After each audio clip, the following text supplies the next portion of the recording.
We're going to move on now to the next item of business, which is a statement by Nicola Sturgeon on the outcome of the UK general election.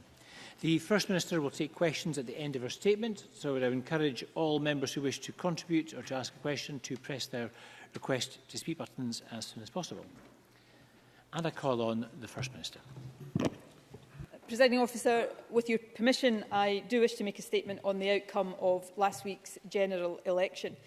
Let me begin by thanking the returning officers and everyone involved in organising the election. Their efficiency, integrity and hard work, in this case at very short notice, are essential to the smooth conduct of our democracy.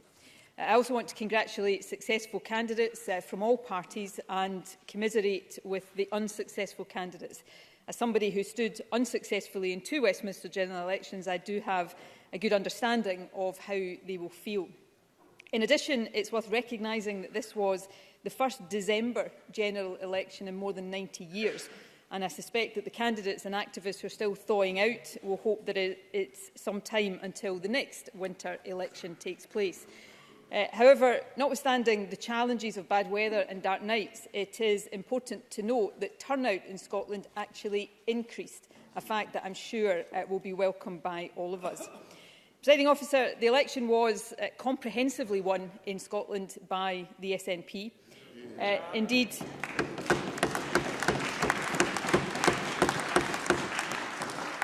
you have to go as far back as the election of Ted Heath in 1970, the year I was born, to find a party that got a higher share of the vote across the UK than the SNP did in Scotland last week. That is, by any measure, a significant vote of confidence, and I and my colleagues will work hard each and every day to repay the trust that has been again placed in us. It was also an endorsement of our election message that Scotland does not want a Boris Johnson government, and we do not want to leave the European Union, and that while opinions may differ on the substantive question of independence, we do want Scotland's future to be in Scotland's hands. By contrast, while the Conservative Party won a majority UK-wide, they were once again heavily defeated here in Scotland, having of course fought the election on the single issue of opposition to an independence referendum. They lost not just vote share, but also more than half of their seats. In fact, the Conservatives have now lost 17 consecutive Westminster elections in Scotland, stretching as far back as 1959. But in spite of that, and it is a serious point, we face a majority Tory government implementing a manifesto that Scotland rejected. Furthermore, 74% of votes in Scotland were cast for parties that either supported remaining in the EU or were in favour of a second EU referendum. 90% of seats were won by pro-EU or pro-EU referendum parties. But regardless, we are set to be dragged out of the EU against our will. Presiding Officer, such a democratic deficit is not just undesirable, although it most certainly is. It is also completely and utterly unsustainable. The fact is that this election demonstrated a fundamental point. The kind of future desired by most people in Scotland is very clearly different to that favoured by much of the rest of the UK. It is essential, therefore, that a future outside of Europe and governed by an increasingly right-wing Conservative government is not foisted upon Scotland. Instead, we must have the right to consider the alternative of independence. That is why later this week, in line with repeated election mandates reinforced once again last Thursday, I will publish the detailed democratic case for a transfer of power from Westminster to this Parliament to allow for an independence referendum that is beyond legal challenge. This Parliament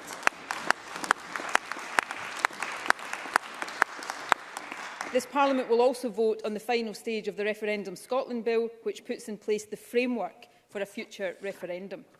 Now, there are already some signs that those who previously opposed an independence referendum are, when faced with the democratic reality of Thursday's result, now rethinking that position. I welcome that, though I do want also to be clear about this. I do not assume that an acceptance of Scotland's right to choose will always equate to support for independence, just as I do not assume that everyone who voted SNP last week is yet ready to vote for independence.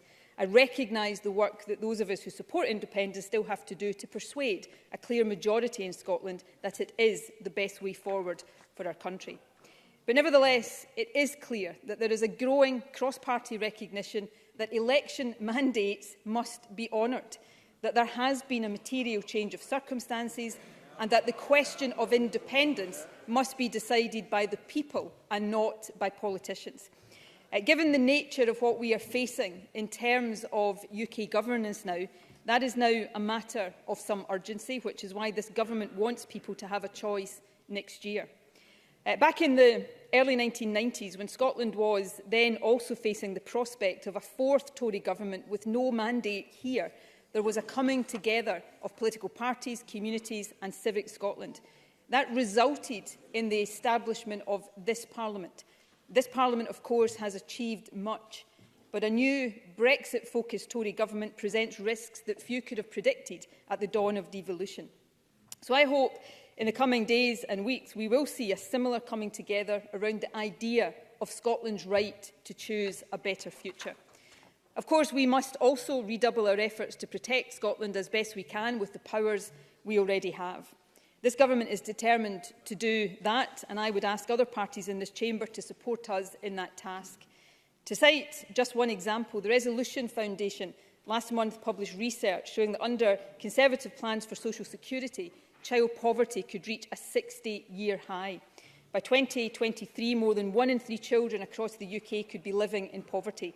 I'm sure that no one in this chamber will find that remotely acceptable. That means our Child Poverty Action Plan and our work to implement the new Scottish Child Payment will be even more important than it was already. And of course, it does now seem inevitable that at the end of January, Scotland will be taken out of the European Union against our will. Throughout the Brexit process, the Westminster Government has ignored the wishes of the people of Scotland and the views of this Parliament. Now it seems the Prime Minister is determined to quickly push through the Withdrawal Agreement Bill. This Parliament will have to consider whether or not it will give consent to this bill. But if the UK Government was to press ahead without that consent, it would be further proof of Westminster's contempt for devolution and its willingness to tear up established constitutional rules in its pursuit of Brexit. The hard, possibly no-deal Brexit favoured by the Prime Minister poses a real danger to our economy and to social and environmental safeguards at a time when we must substantially step up our efforts to tackle climate change. Brexit will also put parts of our health service in the sights of US trade negotiators. It could mean, for example, that the NHS has to pay higher prices for drugs. And of course, Brexit is the cause of significant uncertainty and worry for our fellow EU citizens who contribute so much to modern Scotland. Scotland must respond to and seek to overcome these challenges. To that end, just as we did in the immediate aftermath of the Brexit vote, the Scottish Government will in January convene a number of roundtable meetings, bringing together key groups that represent different aspects of Scottish life. This will include civic society, trade unions and the business community, religious and minority groups and our partners in local government. We will also engage with the Standing Council in Europe to ensure that we take whatever steps we can to retain our relationships in Europe and identify ways to ensure our voice and our interests are heard. And we will listen to the conclusions of the Citizens' Assembly when it reports in the spring about the kind of country we should be seeking to build. There is also a particular and immediate challenge that will require cross-party cooperation. This Parliament is required to deliver a budget before the start of the next financial year, and Scotland's local authorities would expect to set their budgets in late February or early March. At this point, the UK Government has not confirmed when it will produce its own budget, and with it the block grant adjustments for Scotland, but it may not be until March. While contingency planning and alternative options have been under consideration for some time, meeting this timetable will require parties to work together. So in the spirit in which this Parliament was established, and notwithstanding the many disagreements between us, I hope we can find common ground and work together on a range of issues. Presiding Officer, this is indeed a watershed moment for Scotland. We're facing a Tory government that Scotland did not vote for, and which many fear will pose a real danger to our country and the fabric of our society. This Parliament has a duty to protect the values that people in Scotland voted for. I believe we can only fully do that with independence, and that is why later this week I will take the next steps to secure Scotland's right to choose. But independence is not an end in itself. It is all about building a fairer and more prosperous country. So we will also do everything we can to achieve that with the powers we have right now. We must tackle child poverty, protect our NHS and help it overcome the challenges of rising demand, and we must support an open, innovative and export-orientated economy. We must ensure that Scotland remains an open, welcoming, inclusive country where people treat each other with kindness, dignity and compassion. That is not a task for any one party, although as Scotland's government, my party will take a lead. But it is a job for all of us.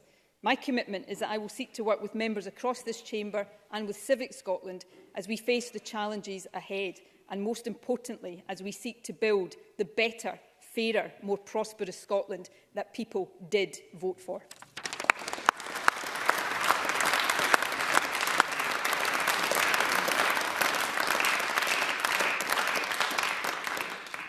Thank you. The First Minister will now take questions. Jackson Carlow.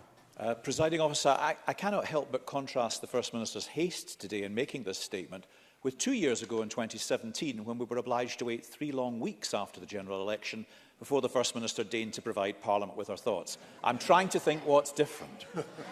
What this election has confirmed beyond doubt or debate is that the whole of the United Kingdom together will be leaving the European Union at the end of next month. The campaign to stop it happening has failed. Our departure is going ahead, and the result of the 2016 UK referendum will be respected. Now, I know there are deeply held views about Brexit across this chamber, but given that is now happening, Brexit is no longer a what if, it is a political reality for us all. The whole of the UK together will now enter the period of transition and leave on the basis of the future trading arrangements with our EU partners negotiated next year. Given this, can I ask the First Minister whether she will now seek to engage constructively with the UK Government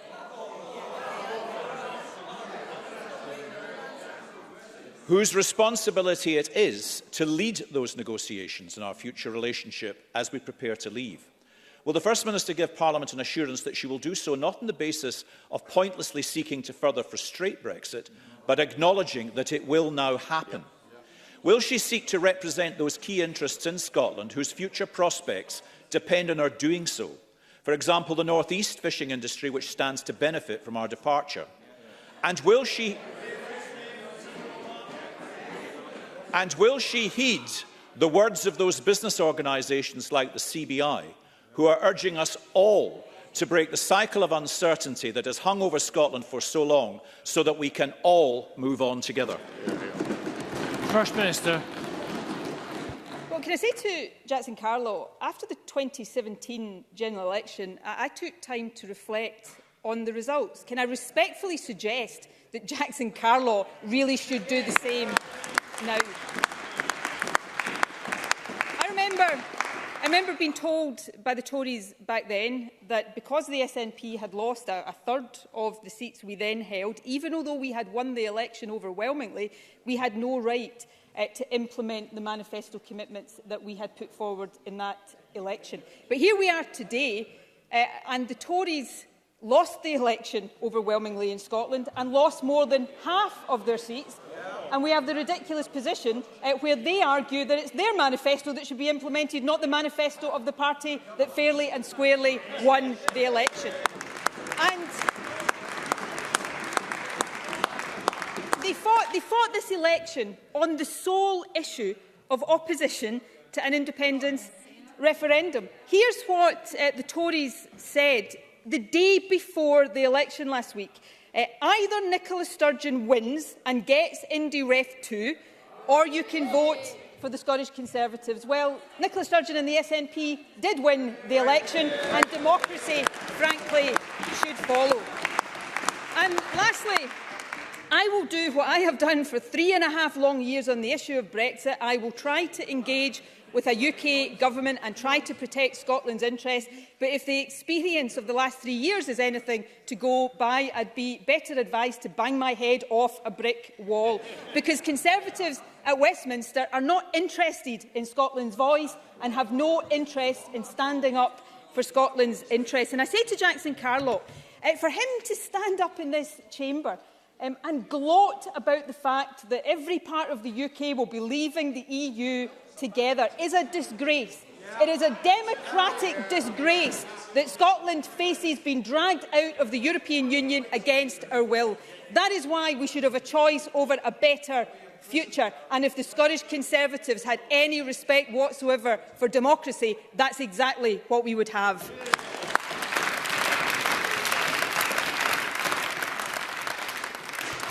Thank you. Richard Leonard, to be followed by Patrick Harvey. Richard Leonard. Presiding Officer, let me make just 2 brief points. Firstly, the Scottish Labour Party is happy to support the Scottish Government's demands to have a seat at the table in the Brexit negotiations. After last Thursday, we think that is more important than ever. Secondly, the First Minister has this afternoon compared the position in Scotland today with the position in 1992. Again, let me state for the record that we are happy to work on a cross-party basis, as we did then. We will work on a cross-party basis to resist the attacks that Boris Johnson will wage on the people. But there is a fundamental difference compared to 1992. We now have this Parliament. Will the First Minister use all the powers of this Parliament as part of that campaign of resistance? I am happy to join her in George Square, but will she use the powers of this Parliament? First Minister. Yes, I will. I spent a considerable part of my statement talking about the ways in which we need to redouble our efforts to use the powers of this Parliament, which the Scottish Government has always done, to protect Scotland from an increasingly right-wing Conservative government. What we are doing to mitigate welfare cuts already, the plans to introduce the Scottish Child Payment and so many more of our policies are designed to do exactly that. But the difference, and I should say I welcome any attempt to work on a cross-party basis to that effect, and I will reach out to anybody in this chamber who wants to do that. But can I say to Richard Leonard, in all sincerity, there is a fundamental difference, I think, between us. I support the ability of this Parliament to do as much as it can, but I never supported a Scottish Parliament just so that we could mitigate the worst impacts of a Conservative government at Westminster.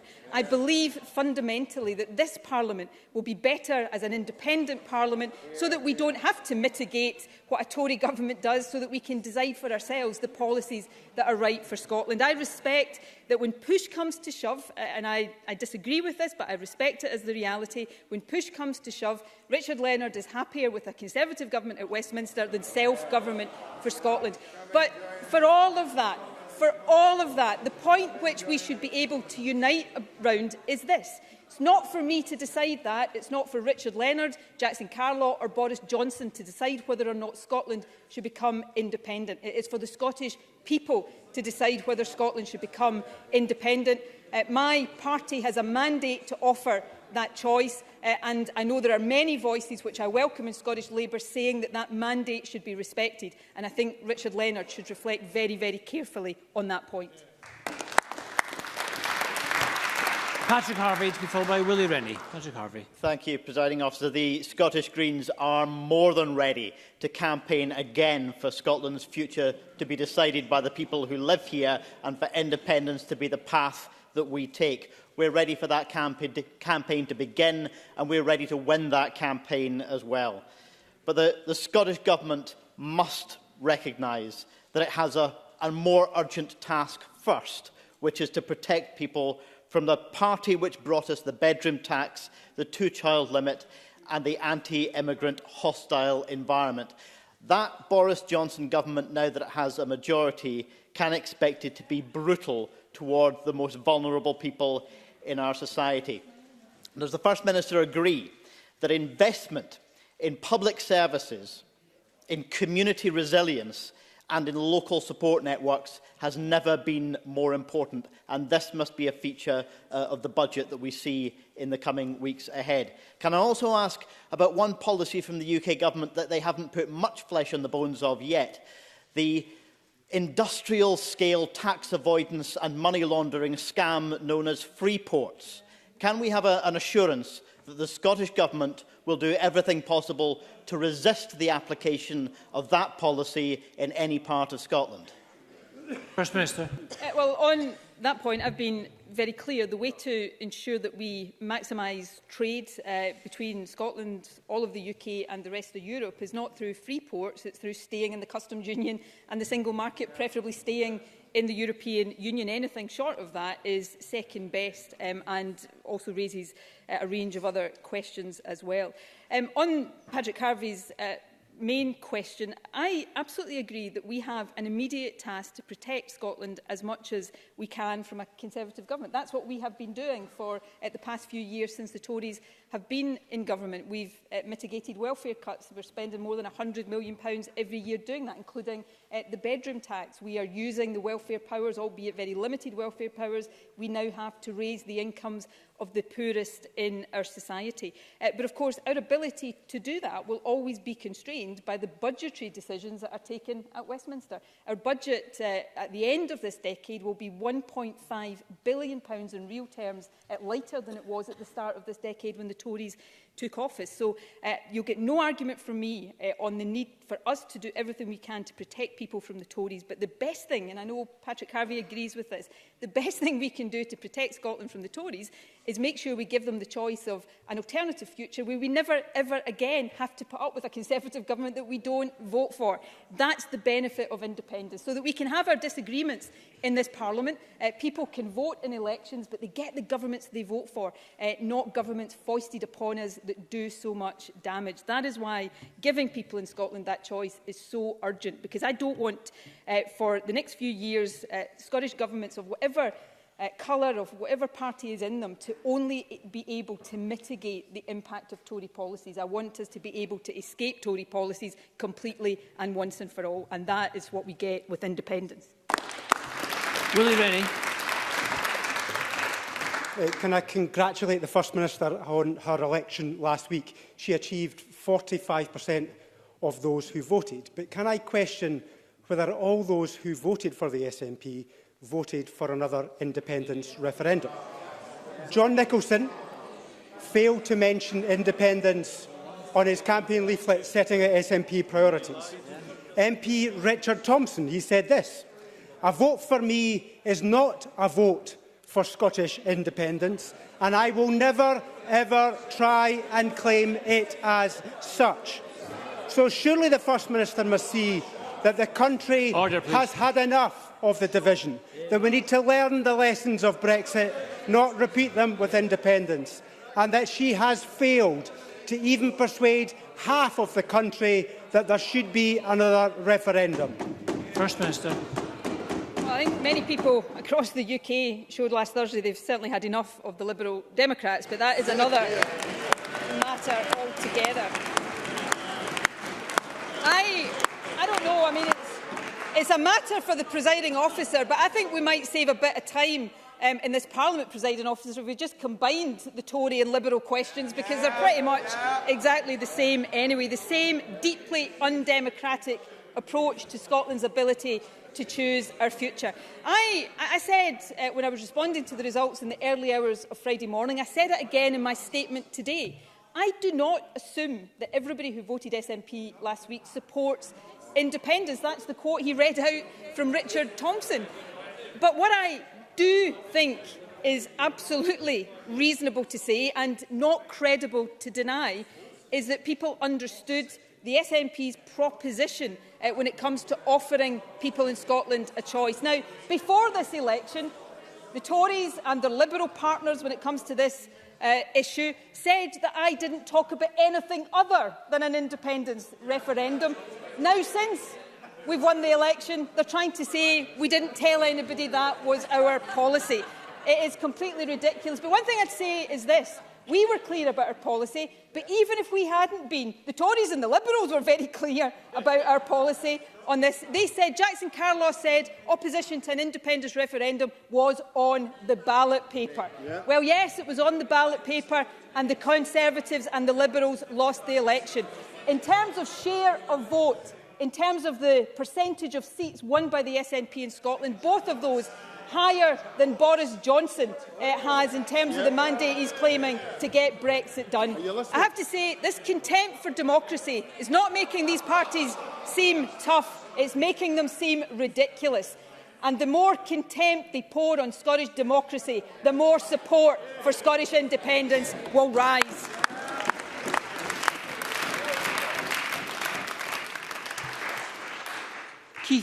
Keith Brown, to be followed by Murdo Fraser. Not only did the Scottish Tories fight their campaign on the single issue of opposing an independence referendum, it was on every piece of literature that came through the door. And also the leader of the Tory party, Jackson Carlow, said, as we've heard, that the Union was on the ballot paper at this election. So, having lost a majority of their seats in Scotland, including Stirling and Oakland South Perthshire, which are my constituency, does the First Minister agree that this is a clear rejection of the Tories and their opposition to an independence referendum, and that the people of Scotland must have their say? First Minister. Well, happily, I actually have a Scottish Conservative leaflet here. Here's what it says. On Thursday, you, Scottish people, will decide whether or not there is another independence referendum. There's only one way to stop it: voting Scottish Conservative. Well, the Scottish Conservatives' vote share declined. The Scottish Conservatives lost more than 50% of the seats, and the SNP won the election with a higher share of the vote and a higher percentage of seats than the Tories managed UK-wide. I think that's pretty decisive. And if the Tories and any party in this chamber has any respect for democracy, they will allow the people of Scotland to choose a better future with independence. Murdo Fraser, to be followed by Annabel Ewing. Thank you, Presiding Officer. Today, the Fraser of Allender Institute predicted that the Scottish economy will grow faster as the result of a Conservative general election victory. One immediate beneficiary of this is, of course, the First Minister's Westminster colleague Ian Blackford, who stands to make a reported seven-figure sum from the sale of his interests in the company Comsworld, a sale which depended upon a Conservative election victory. So does the First Minister agree? Mr Fraser, hold on 1 second. Order, please. Order, please. Order. I don't like hearing it. Can I ask colleagues, I appreciate this is the first debate, first discussion after the election. Ask colleagues, please, to listen to the questions and then we'll hear the answers. Can I ask the Cabinet to set an example and not to... Thank you. Murdo Fraser, to finish your question, or to start your question again. Thank you, Presiding Officer. Just in case I didn't hear it, let me remind them that Mr Blackford stands to make a seven-figure sum from the sale of his interests in the company Comsworld, a sale which depended on a Conservative election victory. So can I ask the First Minister, does she agree with the Fraser of Allender Institute analysis that it won't just be Mr Blackford who benefits from this post-election economic bounce? First Minister. Well, firstly, can I say to you, Presiding Officer, that the Scottish Cabinet sets an example every single day, and it's an example that was endorsed by the Scottish electorate just a matter of days ago. I think I was looking around, and not surprisingly, Ruth Davidson's not in the chamber today. No. Had she been, I suspect Murdo Fraser might not have been quite as keen to talk about outside earnings of members of Parliament. But moving swiftly on, I think the tone and the tenor of that question from Murdo Fraser tells us everything we need to know about how down in the dumps and mired in doom and gloom the Scottish Conservatives are. And why wouldn't they be? They've just lost more than half of their seats in Scotland. Jackson Carlow is now styling himself the leader of the Scottish Conservatives. I'm not aware he's even given anybody the chance to put forward a nomination to oppose him. That is the Scottish Conservatives' commitment to democracy. But on the question about the Fraser of Allender Institute, they had the opportunity to do so, Jackson, which is more than you've given anybody else. But, you know, on the question of Fraser of Allender, I think Fraser of Allender, I'll be corrected if I'm wrong that it was them, but certainly a range of experts have said that Brexit, particularly the hard Brexit favoured by Boris Johnson and now by his loyal Scottish leader, Jackson Carlow, will cost every person in Scotland £1,600 compared to staying in the European Union. That's the price of the Conservative obsession with Brexit, and it's a price people in Scotland simply should not have to pay. Annabel Ewing to be followed by Alec Rowley. Thank you, Presiding Officer. The reality of the situation is, and the Tories know this fine well, that Scotland once again sent a message to Westminster that Scotland does not want to leave the EU. Can I ask the First Minister if the UK Prime Minister has given any indication at all that he will respect the voters of Scotland and our desire to remain in the European Union? First Minister. Well, I'm sorry to say that not just the Prime Minister, but I don't think any member of the Conservative Party has given any indication that they're prepared to respect the democratic wishes of the Scottish people. As I said in my statement, this Parliament will require to decide whether or not it gives consent to the withdrawal agreement bill. That will come forward soon, and early in the new year I would anticipate that legislative consent debate will and vote will be had in this Parliament. And let's be in no doubt, if the Conservatives ride roughshod over the will of this Parliament as well as the will of the Scottish people, they will simply demonstrate again that they have no respect for the voice of the Scottish people or Parliament and are prepared to rip up the long-standing conventions that have underpinned the working of this Parliament. I think that will be deeply regrettable, but I also think it will do as everything the Scottish Conservatives and the Conservative Party generally are saying on the issue of Scotland's future. It will simply lead to an increase in support for Scotland becoming an independent nation. Alec Rowley to be followed by Willie Coffey. Presiding Officer, Patrick Harvey said that there are more urgent tasks. The First Minister herself outlined some of the dangers in her speech of Brexit. Is it not the case, First Minister, therefore, that the focus of this Parliament and the focus of the whole government over this next period of time should be to get to that table where the negotiations are taking place and to protect Scotland's interests, stand up for Scotland's interests and ensure that whatever Brexit's done, we do the best to get the best possible Brexit for Scotland? First Minister. I will do that to the very best of my ability. I have done that, as have ministers in the Scottish Government, every day for the last 3.5 years since the Brexit vote. And Alec Rowley, to be fair to him, has been very constructive in terms of debates and votes in this Parliament. But notwithstanding that, I mean, I remember in December 2016 putting forward Scotland's place in Europe, the attempt at a compromise to accept reluctantly that we would leave the EU, but put forward membership of the Single Market and Customs Union as the compromise position, rejected, as has every overture and attempt that the Scottish Government has made. So, yes, I will do that, but doing that for 3.5 years has still taken us to the point where in a matter of weeks we are going to be taken out of the European Union against our will, with all of the damage that does.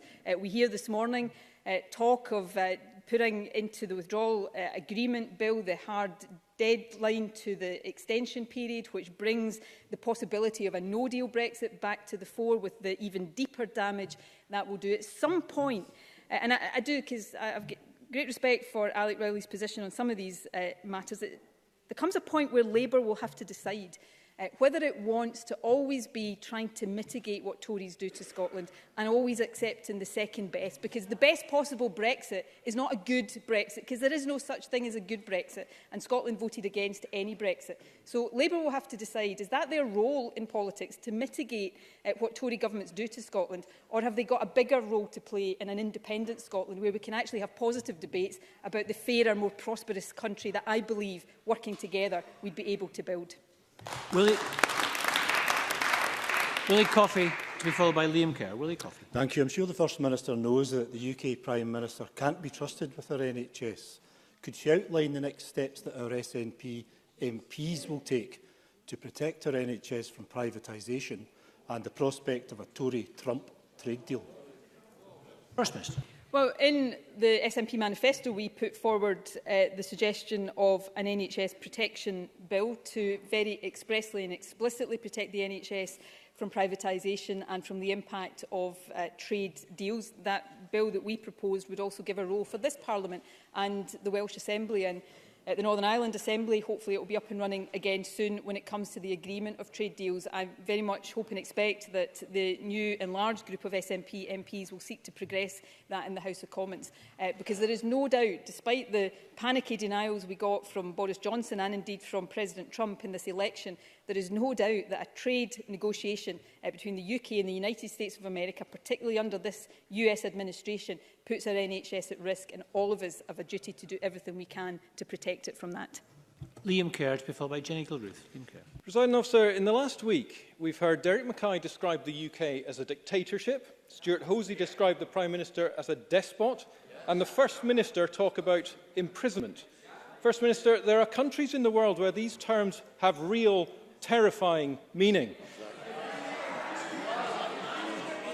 Noting the First Minister's call to find common ground, does she really believe that such incendiary, inappropriate, ill-considered language is appropriate in a liberal democracy like the UK? First Minister. I'm not sure Liam Kerr and the Tories are on the strongest ground here, to be perfectly frank with them. I mean, let's remember that we have, just in the last 24 hours, seen the grotesque spectacle when it comes to democracy of somebody who didn't even bother standing in this election and somebody else who did stand but got defeated and rejected by his constituents, appointed to the House of Lords so that they continue to sit in a cabinet. So, you know, I don't know what word Liam Kerr would use to describe that. Democracy is certainly not the one I would use to describe that. Now, Liam Kerr can take issue with the language, and he's perfectly entitled to do that. But what he can't really take, is, as long as the Conservatives are holding to the position they appear to be, what he can't do is take issue with the substantive point. Because if the Conservatives' position is that it doesn't matter how people in Scotland vote in elections, they're going to decide what the future for Scotland should be, then what is that if it's not the way it's being described? It is perfectly legitimate for the Tories, for Labour, for the Liberals, for everybody to make the case against independence and to make the case for Scotland remaining in the Union. But the Union can only continue by the consent of people in Scotland. What is not acceptable, democratically or in any other sense, is for the Tories to block the right of the Scottish people to make that choice. It's a deeply undemocratic position. It's a deeply unsustainable position. And if Liam Kerr and the Tories don't like how we're choosing to describe it, I suspect they should spend more time changing that position and accepting democracy instead. Jenny Gilruth, to be followed by Rhoda Grant. Jenny Gilruth. Thank you, Presiding Officer. The First Minister will be aware of comments made by the Tories, who now claim that we do not have a mandate to pursue an alternative path for the Scottish people. Does the First Minister agree that by winning 47 out of the 59 seats in Scotland and securing a higher share of the vote than the Tories did across the UK, it is in fact the Tories who do not have a mandate to impose austerity on Scotland, nor to drag us out of the European Union against our will? First Minister. Well, you see, the Tories here have to decide, because they can't have it both ways. If their position is that 45% of the vote, higher than any party UK-wide since Ted Heath, as I said earlier on, and 80% of the seats is not a mandate for the SNP to implement our manifesto, then equally having 43% of the votes and a much lower percentage of seats UK-wide cannot be a mandate for Boris Johnson to implement his Brexit deal. So it's one or the other. It cannot be both.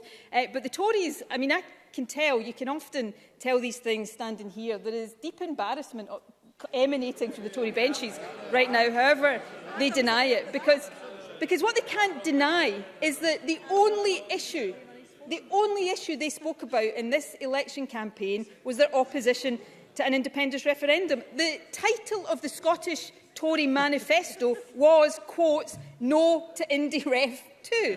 So people saw all of that. People were inundated with the leaflets coming through the doors saying, you've got to vote Tory to stop IndyRef 2.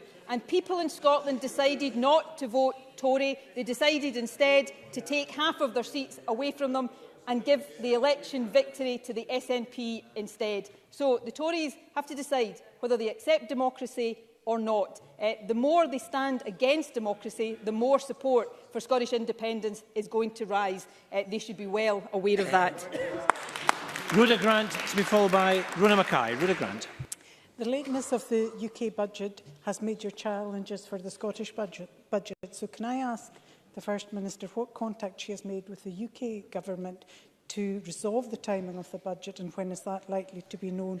And what contingency plans has she made to make sure that councils can set their budgets and the newly devolved social security payments can be made? Minister.